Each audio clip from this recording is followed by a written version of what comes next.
In a world filled with war, oil, and displays of power by global superpowers, there is a place where the sea appears red like blood. The mountains look as if they are covered in snow, but the reality is completely different. Here, temperatures reach 50 degrees Celsius. On this island, people do not just walk on the soil, they eat it. It feels like a strange story of survival at the edge of the world. This place is Hormuz, a tiny dot on the map, yet its location is like a narrow passage stuck in the throat of the entire world. Nearly 20% of the world's oil supply passes through this route every day. That means while you wait for fuel prices to fall, enormous amounts of global wealth float right past their homes. On the map of the Middle East, the narrow waterway you see is the Strait of Hormuz, a busy highway for oil tankers. And in the middle of it sits a small island, like an egg lost in a bowl of soup. To reach this island, you must board a crowded ferry from Bandar Abbas, soaked in sweat and heat.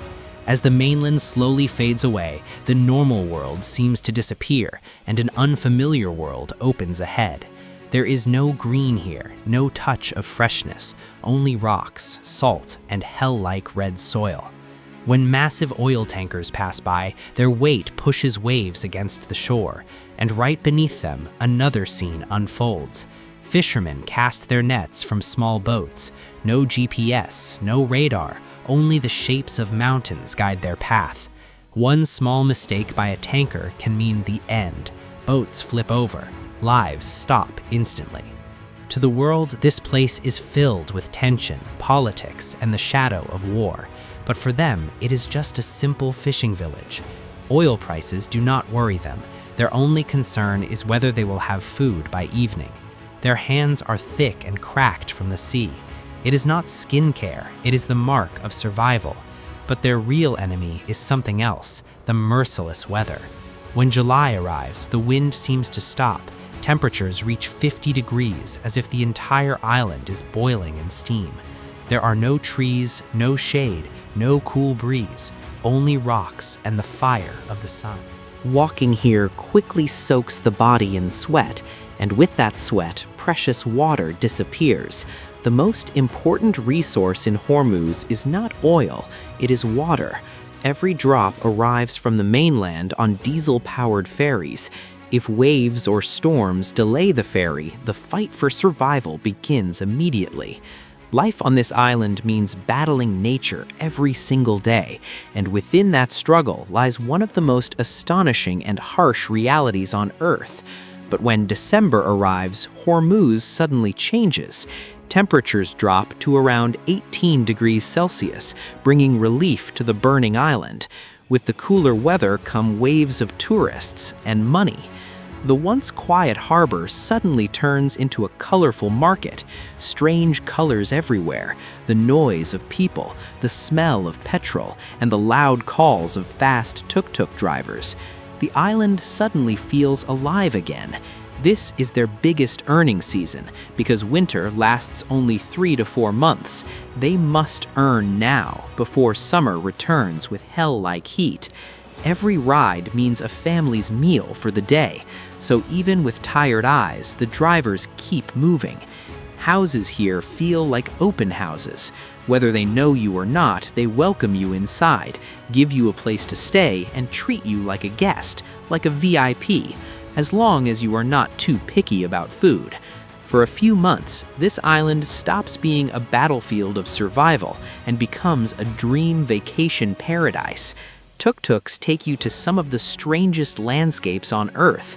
Leave the village and you find only rocks and dry grass. It feels like stepping onto Mars. The sand is not soft, it feels like wet iron powder. Red dust flies in the wind, almost like a free facial scrub. When rare rain falls, the scene becomes even stranger. It looks as if rivers of blood are flowing everywhere.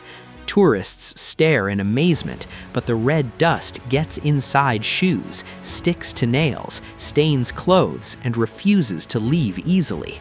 That is when you understand why some people are fascinated by this place, because there is nowhere else like it. But the strangest part is not over. They do not just look at the soil or sell it, they eat it. They call it gelic.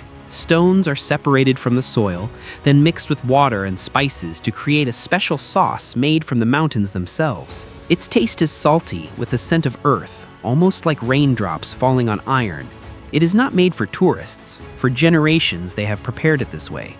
It is eaten with fish, in soups, and even inside pickles. They believe the iron in the soil strengthens the blood. The women here look as if they belong to another era. They wear masks that resemble armor, decorated with colorful patterns like desert superheroes. It is not just fashion. Here, the sun is an enemy. The wind carries salt and sand that hit the face like sandpaper every day. So the masks are not for hiding, but for protection, to preserve beauty. They say this is why their skin stays fresh even under the harsh sun. Colors and shapes have meanings too. A red rectangle means the woman is married, while golden designs are for special occasions. This tradition passes from mother to daughter, becoming a silent language for the entire village. Without words, a person's story can be understood. Yet the younger generation is becoming more modern. They are replacing masks with sunglasses and scarves, and slowly the face of this unique island is changing. In some regions in Iran, especially places like Hormuz, many girls marry at the age of 15. For them, it is not unusual, it is part of culture and reality. With few jobs and limited resources, marriage often becomes a way to reduce family expenses and ensure security. Here, marriage is not just a love story, it is a survival strategy. Yet the dreams of Hormuz women are simple: to see the green forests of northern Iran, to breathe deeply in pure, fresh air, and to stand before mountains that are not made of salt. Their lives are simple. They do not think about oil tankers or geopolitics. They think about whether the price of flour has increased, or if good winds will blow today. Those winds travel across the village to a strange place in the sand, where colorful domes appear as if alien eggs were scattered on the ground. The Majara Hotel. Built handmade using soil, cement, and leaves, it looks like a work of art born from the desert itself. But the journey does not end there. Ahead stand white mountains that look like snow, though the heat is still intense. Inside them lies the Rainbow Cave. As you step inside, sudden coolness and silence surround you. When light touches the walls, shades of red, purple, and orange appear, as if the earth itself painted a masterpiece. Some walls feel rough, some sharp, and others smooth like glass. The strangest part is the silence. Salt does not reflect sound, it absorbs it. You can hear your own heartbeat and feel the pressure in your chest. Many believe this salt holds healing power. Near a steep cliff, a turtle slowly emerges from the sea. Its body is heavy, the journey difficult, yet it keeps moving. For hundreds of years, its ancestors have laid eggs in the same place. It digs into the sand and leaves behind new life. Within that ordinary sand, another story begins. To the world, Hormuz is a checkpoint, a strategic zone, a dangerous place. But to the people here, it is simply home. Even if ships disappear, even if oil runs out, the island will remain. And that is the end of the story. A place that looks like a hell, yet where people live, struggle, and still know how to smile.